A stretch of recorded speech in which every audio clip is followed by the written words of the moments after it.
ये कहानी है एक इंसान की जिसने 400 से भी ज्यादा दिन तक दुनिया के सबसे बड़े और बेरहम समंदर पैसिफिक ओशन में जिंदगी और मौत की जंग लड़ी, वर्ल्ड रिकॉर्ड बनाया और 14 महीनों बाद वो जिंदा वापस भी आया। लेकिन आते ही ऐसा क्या हुआ कि उसको सुसाइड करना पड़ गया। जानते हैं इस वीडियो में पूरी कहानी।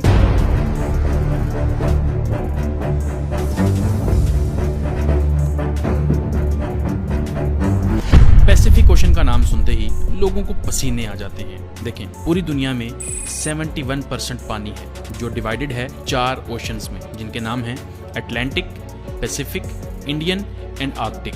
सबसे बड़ा ओशन पैसिफिक है। ये इतना बड़ा है कि जमीन का खुश्क हिस्सा जो 165 मिलियन स्क्वायर किलोमीटर बनता है, ये अकेला ओशन 148 मिलियन स्क्वायर किलोमीटर को निगल सकता है। इस ओशन पर कुछ ही आइलैंड्स हैं जो बहुत ही छोटे हैं और कुछ तो ऐसे आइलैंड्स हैं जिन पर आज तक कोई इंसान जा भी नहीं सका। अब अगर गलती से भी कोई इंसान पैसिफिक ओशन में गुम हो जाए तो उसको ढूंढना तकरीबन नामुमकिन है। पैसिफिक ओशन में 14 महीनों तक जिंदा रहने वाले इंसान का नाम था होजे सल्वाडोर अल्वारेंगा। इस इंसान के पास 7 फुट की छोटी सी बोट थी जिस पर सीधा लेटा भी नहीं जा सकता था सही से, और ये बंदा 1 साल से भी ज्यादा इस बोट पर जिंदा भी रहा, समंदर की बेरहमी का भी मुकाबला किया और वर्ल्ड रिकॉर्ड भी बनाया जो आज तक कोई और इंसान तोड़ भी नहीं सका। होजे सिर्फ अपनी किस्मत से मजबूर था कि वो इस बदतरीन मुश्किल में फंस गया। ये बात है 2012 की। होजे 36 साल का एक तजर्बाकार मछेरा था जो मेक्सिको के एक गांव कोस्टा अजूल में रहता था। 17 नवंबर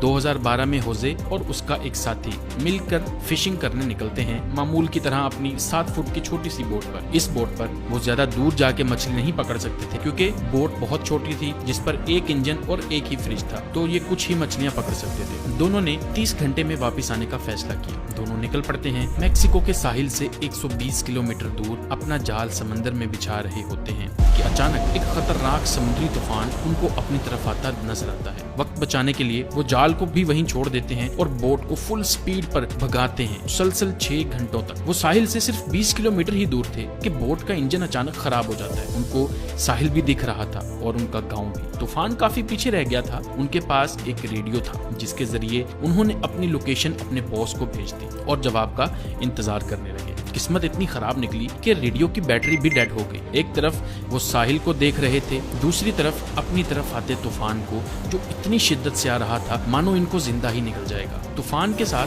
हवाओं की शिद्दत इतनी तेज थी कि उनकी बोट साहिल से दूर होने लगी। कुछ ही देर में साहिल भी मंजर से हट गया और तेज लहरें इनको दूसरी तरफ खींचने लगी। इनके बॉस तक जब वो मैसेज पहुंचा तो बहुत देर हो चुकी थी। चनाचे उसने एक सर्च पार्टी भेजी इनको ढूंढने के लिए, लेकिन हर गुजरते लम्हे होजे की बोट दूर से दूर होती गई। तूफान की शिद्दत की वजह से ये लोग ना तो कुछ देख पा रहे थे और ना कुछ समझ पा रहे थे कि अब वो किस जगह पर हैं और साहिल किस तरफ है। हैरानी की बात यह है कि सिर्फ 5 ही दिन में इनकी बोट साहिल से 450 किलोमीटर दूर पहुंच चुकी थी। छोटी बोट होने की वजह से इनको ढूंढ पाना और भी मुश्किल हो रहा था। ना इनके पास कोई फ्लेयर गन थी, ना इनके पास कोई ऐसी चीज थी आग लगाने के लिए ताकि ये धुएं से किसी को सिग्नल देके बुला सके। दोनों एक दूसरे को देखकर मन ही मन में सोचने लगे कि शायद अब बचना मुश्किल है। 2 दिन पहले ही खाना भी खत्म हो चुका था। मछली पकड़ने के लिए भी उनके पास अब कोई साजो सामान नहीं था क्योंकि जाल वो पहले ही छोड़ के आ चुके थे। दोनों का भूख से बुरा हाल था कि अचानक एक परिंदा उनकी बोट पर आकर बैठ जाता है। ये दोनों एक दूसरे की तरफ देखते हैं और एकदम से उस परिंदे पर हमला कर देते हैं, लेकिन उसको पकड़ नहीं पाते। दोनों को पता था कि हो सकता है परिंदा फिर आए। कुछ ही देर में एक और परिंदा आता है। इस बार दोनों बहुत तरीके से उसको पकड़ने का प्लान करते हैं और आखिरकार वो कामयाब हो जाते हैं। और इस तरह दोनों अपनी भूख मिटाने के लिए बोट पर आने वाले परिंदों से अपना गुजारा करते हैं। समंदर का खारा पानी पीने से इंसान की मौत हो सकती है। इस वजह से उन्होंने बारिश के पानी को प्लास्टिक की बोतल्स में स्टोर करना शुरू कर दिया जिसको पीकर वो जिंदा रहते थे। लेकिन जब बारिश न पड़ती तब वो प्यास बुझाने के लिए मछलियों और टर्टल्स का खून पीते थे, लेकिन